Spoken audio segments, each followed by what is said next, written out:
ବିରଜା ପରିକ୍ରମା ପ୍ରକଳ୍ପ ପାଇଁ ବିବାଦ ଦେଖିବାକୁ ମିଳିଥିବା ବେଳେ ଏହାକୁ ଶୀଘ୍ର ସାରିବାକୁ ବିଭିନ୍ନ ମହଲରୁ ମତ ପ୍ରକାଶ ପାଇଛି।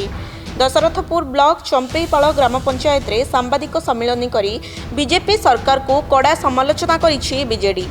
ବିଜେପି ସରକାର ଆସିବା ପରେ ମା ବିରଜାଙ୍କ ପ୍ରକଳ୍ପ କାର୍ଯ୍ୟ ଆଗେଇ ପାରୁନଥିବା ଅଭିଯୋଗ କରିଛି ଚମ୍ପେଇପାଳ ବିଜେଡି।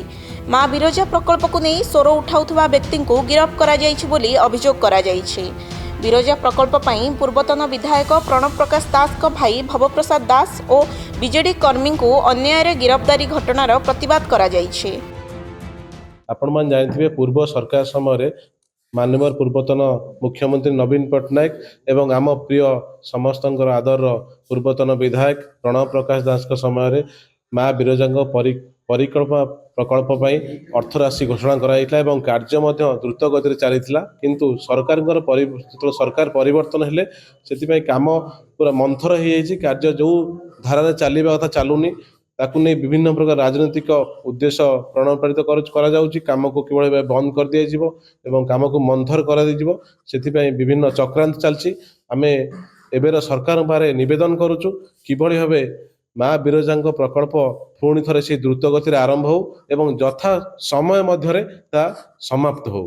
ଯେଉଁଦିନ ଏଇ ବିରଜା ପ୍ରକଳ୍ପକୁ ନେଇକି ଆନ୍ଦୋଳନ ହୋଇଥିଲା, ଯେଉଁ ଘଟଣାଟି ଘଟିଥିଲା ସେଇଦିନ ଆପଣ ଭଲ ଭାବରେ ଜାଣିଥିବେ ବିଜୁ ଜନତା ଦଳର କର୍ମୀ ଯାଜପୁର ଥାନାରେ ବସିଥିବା ସମୟରେ ତାଙ୍କ ପ୍ରତିବାଦକୁ ନେଇକି ବିଜେପିର କିଛି ଧର୍ମଶାଳାର ଯୁବ ଭାଇମାନେ ସେମାନେ ବି ଆସିକି ବହୁତ ଅଶ୍ଳୀଳ ଭାଷାରେ ଗାଳି ଗୁଲଜ କରି ବିଭିନ୍ନ ବାଡ଼ି ଠେଙ୍ଗା ଧରି ସଦର ଥାନାରେ ସେ ବସିଥିଲେ। ସେ ଭିଜୁଆଲ ବି ଆପଣମାନେ ବିଭିନ୍ନ ଗଣମାଧ୍ୟମରେ ଦେଖୁଥିବେ। କିନ୍ତୁ ପ୍ରଶାସନ କାହା ଚାପରେ ଆଜି ଏକପାଖିଆ କରିକି ସେ ବିଜୁ ଜନତା ଦଳର 19 ଜଣ ଭାଇକୁ ଆମର ଆରେଷ୍ଟ କରିଛନ୍ତି।